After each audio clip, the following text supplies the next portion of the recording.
On se rend aujourd'hui dans l'exposition de l'artiste suédoise Klara Kristalova à la galerie Perrotin.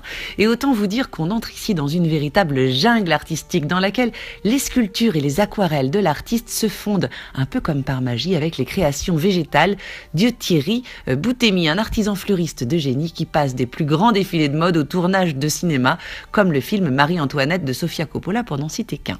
Et l'association de son univers floral avec celui onirique et poétique de Klara Kristalova est juste détonnante et extrêmement naturelle, c'est vraiment le cas de le dire d'ailleurs. Ici, les jeunes filles sont en fleurs au sens littéral du terme. Les créatures qui peuplent ces jungles végétales sont des êtres hybrides entre rêve et cauchemar, humanité et animalité. Place donc à l'imagination parce que Klara Kristalova est une conteuse avant tout qui se sert de ses sculptures et de leurs décors pour nous raconter des histoires fantasmagoriques, étranges et captivantes de détails. Ces personnages en céramique ont un rendu émaillé assez étonnant, presque rétro, qui rappellerait un petit peu nos poupées de grand-mère, mais leur mise en scène extrêmement contemporaine dérange un peu. Vous savez, on erre entre un univers à la Tim Burton et à la David Lynch. Ces scénettes sont un peu comme des décors de théâtre miniature.